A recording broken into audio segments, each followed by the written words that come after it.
Hi guys, welcome back to my channel. I'm Dr. Roslyn, and in this channel I talk about life in the UK, migration opportunities and life in general. So please make sure you like and subscribe to this channel if you like what this channel is about.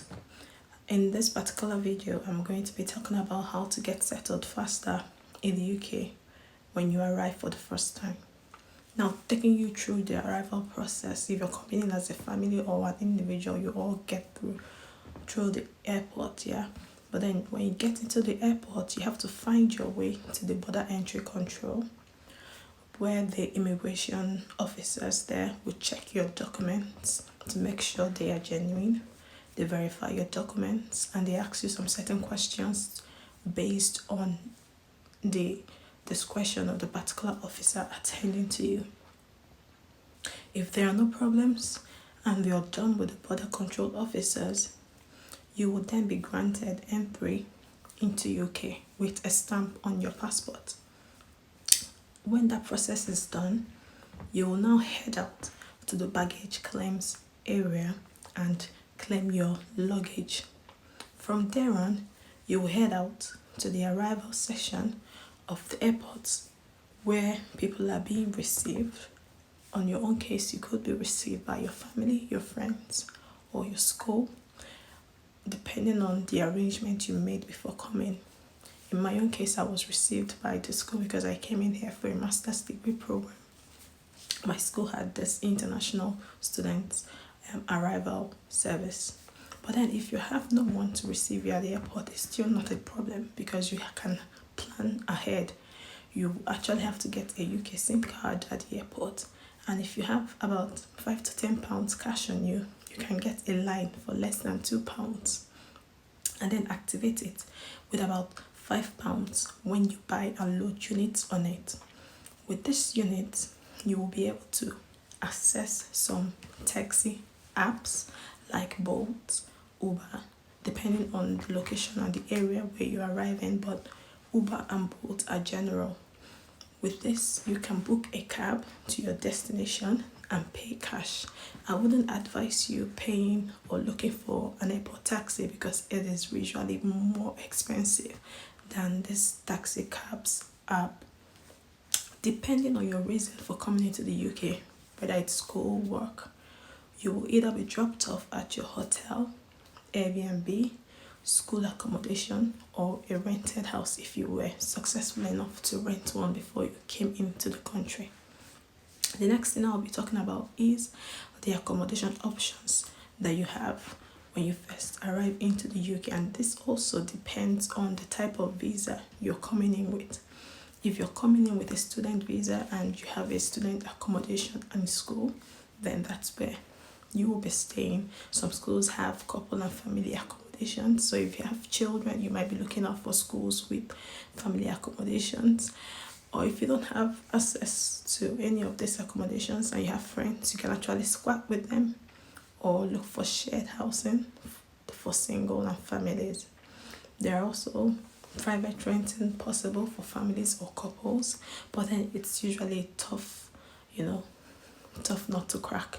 If you want more information on that, you let me know in the comment section so I can make a video on how to rent a house as a family in the UK.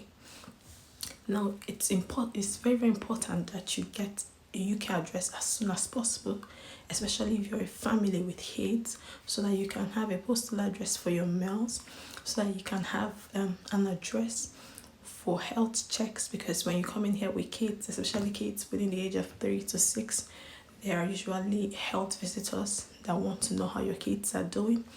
Then your child who is at least 5-year-old or even 4-year-old must attend school. It's a crime to keep a 5-year-old child at home without school, and you need your school your home address to be able to be allocated a school for your child. And if you want more information on that, you let me know in the comment section. I'll make a separate video on getting your child into school once you come into the UK.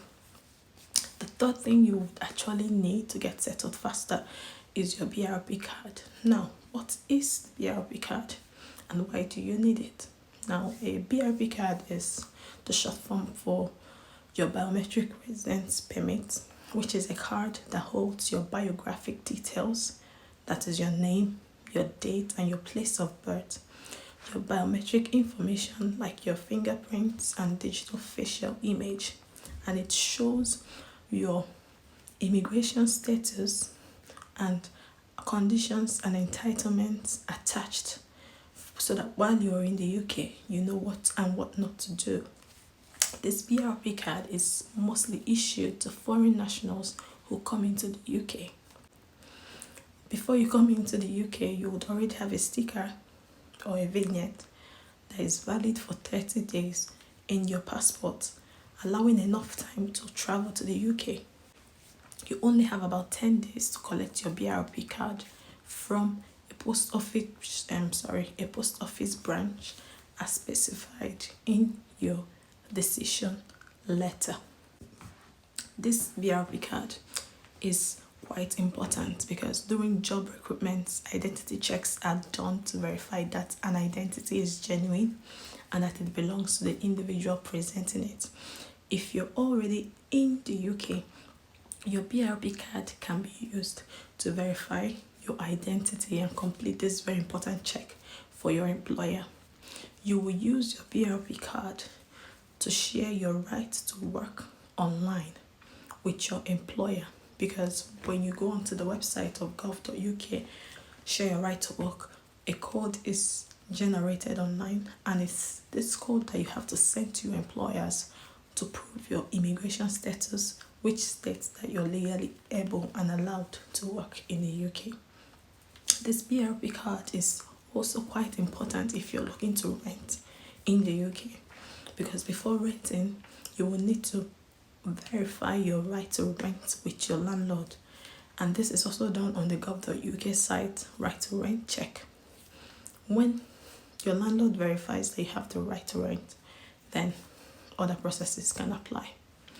To apply for a biometric resident permit, you will be required to provide biometric information, that is your fingerprints and digital facial image. This was already done before you came into the country in the UK at the visa application center that you used in whichever country you are coming from. And this information you give there is actually checked against existing records for those who have been to the UK before, and then stored on the UKVI system and on the microchip in the biometric card.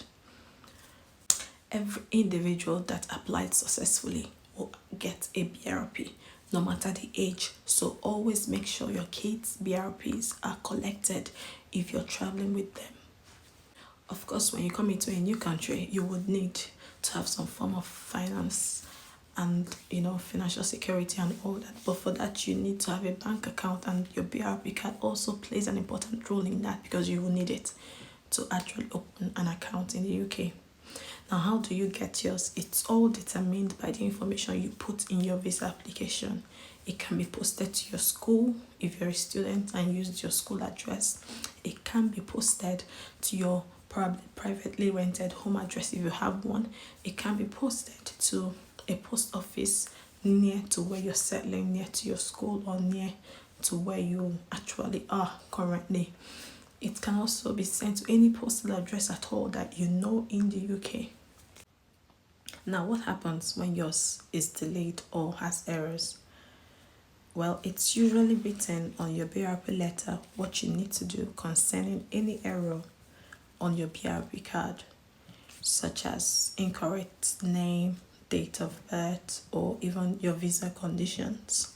I mean, my husband's own was actually, it had errors. It came in we received it early, but then it had some errors that we needed to change. But then you will also need to follow the instructions laid out in your decision mail when yours is delayed. So let me know in the comment section if you need me to do a separate video with details on what to do if your BRP is delayed or has errors on it. The next thing you need to actually get settled quicker in the UK is to get a job as soon as possible. So the next thing is job search. But this job search depends on what type of visa you already have. Let's say you have a skilled worker visa already, you don't need to start searching for a job. But then if you're here with your dependent, probably your spouse needs to start searching for a job as soon as possible. If you're a student, you know you're only entitled to about 20 hours work per week. But then there are developments now that they are thinking about changing it to up to 30 hours per week. But then if your spouse is also coming in, your spouse has up to 8 hours to work in a week. When you've gotten the job thing sorted out, you need to now start managing your bills. The bills depend also on your kind of housing arrangement. The aim of this video isn't to go into details in all the sections I've mentioned, but then if you would like separate videos, in-depth videos on these issues that I've mentioned, just let me know in the comment section which one you would like a video to be done on. But know that it is quite important to have your bills sorted out depending on your housing arrangement. If you are renting in a shared house, sometimes it either you share your bills or the house is already all bills inclusive, means that your rent as it's coming, your bills are also included in whatever amount you have to pay. But if you're renting privately from landlords, most of their accommodations rented privately are not bills inclusive. It means you pay your own bills, your electric bill, your gas bill, your water bill, you pay all that separately. And for that, you need to have a job to do all that. I'm not saying that the money you came in with, it's not good enough to pay your bills. Of course, it's good enough to pay your bills. But then when you're coming into a new country and you changed into the currency, you wouldn't want to come and start spending the one you already have. You need to plan for future. And getting a job is more like a security, especially if you have your family with you. If it's just only you, can gamble it and however it goes, fine. But I'm talking because I have my family here with me. I know how important it is that you actually have a job gotten down so that your life can be easier. Okay, so I think that's about it for this video. Let me know in the comment section what you think. Any questions you have, I'll be happy to answer them. But please remember to like, share, subscribe. Thank you for watching, and I'll see you in the next video. Bye.